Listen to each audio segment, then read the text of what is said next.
Hello friends, welcome to my new video. Friends, today I am going to tell you about how to make spelling, how to make English spelling. अंग्रेजी की spelling जो है वो कैसे बनाते हैं उसका जो है आज फाइनल में आपको चैप्टर बता रहा हूँ।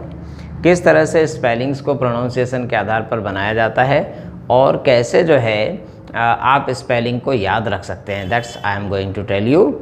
तो दोस्तों, इसमें याद रखने की बात यह है कि जो स्पेलिंग्स होती हैं उनको आपको साउंड के आधार पर बनाना पड़ता है। 90% जो स्पेलिंग होती है वो साउंड के आधार पर बन जाती हैं, लेकिन 10% स्पेलिंग ऐसी होती है जिनका साउंड अलग होता है, उनका जो स्पेलिंग होती है वो अलग होती है।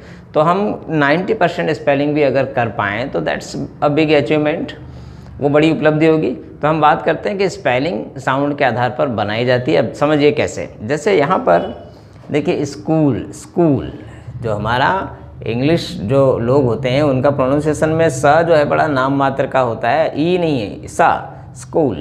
तो ये जो स्कूल है इसमें स का साउंड जो है वो एस से आ रहा है। फिर कू का क जो है वो सी एच से है। डबल ओ की मात्रा ऊ के लिए हो गई, ल एल से हो गया, तो स्कूल ये हो गया स्कूल। इस प्रकार से आप स्कूल लिखते हैं। और देखें student, S T U, stu sound के आधार पर बन रहा है।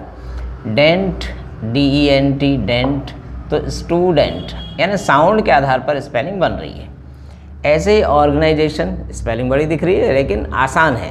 और गोल मुंह हो रहा है आपका, और ये हो गया गे, जी ए, नाई, एन आई, जेशन, Z A T I O N.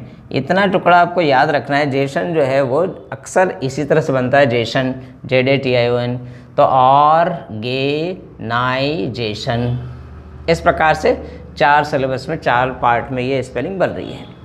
ऐसे ही मैन्युफैक्चरर, मैनू, एम ए एन यू, मैनू हो गया। फैक, एफ ए सी, फैक, च टी यू से हो गया। रर, आर ई आर, तो मैनू, फैक, च, रर, ये 4 सिलेबस में ये भी स्पेलिंग बन गई। तो मैन्युफैक्चरर, इसका मीनिंग है निर्माता, ऑर्गेनाइजेशन एंड संगठन। तो स्पेलिंग जो है साउंड के आधार पर बनती है इंग्लिश की स्पेलिंग बराबर। आपको ध्यान ये रखना है कि जो हिंदी के जो तरीके बताए गए हैं उसको मिक्स नहीं करना है। इंग्लिश के स्पेलिंग में जो आपको 8 प्रोनाउंसिएशन मैंने इसके पहले वाली वीडियो में लिखाए थे उनको फॉलो करना है। उसके लिए आप मेरे पीछे के वीडियोस देख सकते हैं, जिससे आपको पूरा एक सीरीज जो है स्पेलिंग मेकिंग की मिल जाएगी। अब आता है कॉन्स्ट्रक्शन। कॉन, ये हो गया कॉन्स, सी ओ एन एस, ट्रक, टी आर यू सी, शन, टी आई ओ एन, तो कॉन्स्ट्रक्शन, कॉन्स्ट्रक्शन, कॉन्स्ट्रक्शन यानी निर्माण। अब उसके बाद इंडस्ट्रियलाइजेशन, औद्योगिकरण, इंडस्ट्रियलाइजेशन, ये हो गया।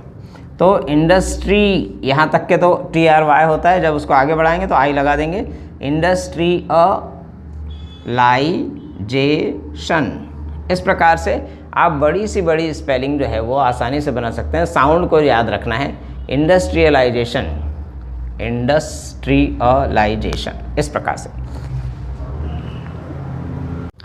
अब इसके आगे हम देख लेते हैं कि किस प्रकार से इंग्लिश के वर्ड्स को जो है आप उसकी स्पेलिंग को समझ सकते हैं, याद रख सकते हैं। याद रखने के लिए ज़रूरी है कि आपको जो है उस स्पेलिंग को पढ़ना आना चाहिए। अगर आप उसको पढ़ सकते हैं टुकड़े टुकड़े करके तो आप उसको याद भी रख सकते हैं आसानी से। फॉर एग्ज़ाम्पल कॉन्स्टिट्यूशनल, कॉन्स, ये हो गया ट्यूशनल, ये हो गया कॉन्स्टिट्यूशनल। अगर आपको स्पेलिंग याद रहेगी, cons, C O N S से हो गया कॉन्स, फिर टी आई से हो गया ट्यू, टी यू से हो गया श, टी आई ओ से हो गया नल, एन एल।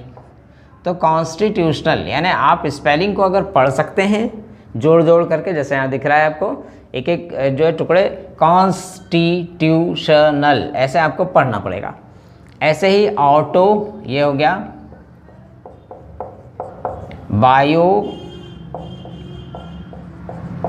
ये हो गया ग्राफी, यानी थोड़ा हम में कॉमन सेंस जो है पढ़ते पढ़ते आ ही जाता है कि कौन से टुकड़े को, किस स्पेलिंग को किसके साथ जोड़ना है।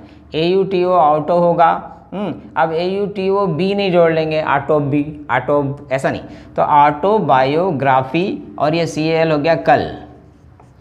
तो इस प्रकार से आप जो है स्पेलिंग को जोड़ जोड़ करके और उसका साउंड समझ सकते हैं। अगर उसके साउंड को आप समझ सकते हैं तो आप उसको जोड़ करके उसको याद भी रख सकते हैं।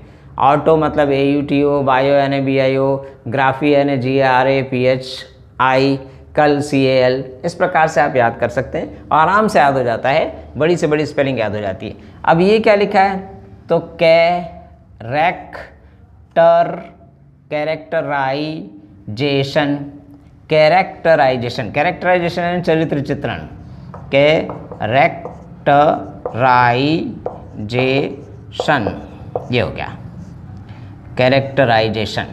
तो कैरेक्टर यहाँ तक था, फिर आई लगा दिया, कैरेक्टराई हो गया, जेशन ZATION हो गया, TION हो गया। तो इस प्रकार से आप स्पेलिंग्स को पढ़ सकते हैं, जोड़ जोड़ करके पढ़ सकते हैं, तो आपको आसानी से याद भी हो सकती है। अब आता है कि इसी प्रैक्टिस से हम जो है साउंड को समझने की कोशिश करेंगे और स्पेलिंग को बनाने की कोशिश करेंगे। जैसे इंटरनेशनलाइजेशन 3 शब्दों से मिलकर बना है, तो इंटर होगा INTER, नेशनल NATIONAL, नेशनल। अब नेशनल आई तो LI कर देंगे, फिर जेशन ZATION, तो ये हो गया इंटरनेशनलाइजेशन। इसमें आप देखेंगे 1 2 3 4 5 6 7 8 9 10 11 12 13 14 15 16 17 18 19 20 लेटर्स हैं, 20 अक्षर हैं। तो इस प्रकार से आप बड़ी से बड़ी स्पेलिंग को जो है बना सकते हैं, लिख सकते हैं। तो फ्रेंड्स, ये स्पेलिंग बनाने का, स्पेलिंग याद रखने का एक आसान तरीका है और आपको ये बहुत ही हेल्पफुल होगा। So thanks for watching my videos. Please like, share and comment this video. Please subscribe my channel if you have not subscribed yet. अगर अभी तक आपने मेरे चैनल को सब्सक्राइब नहीं किया तो प्लीज़ इसे सब्सक्राइब करें और ऐसे ही वीडियोस के लिए मुझे जो है लाइक करते रहें, कमेंट करते रहें। Thank you.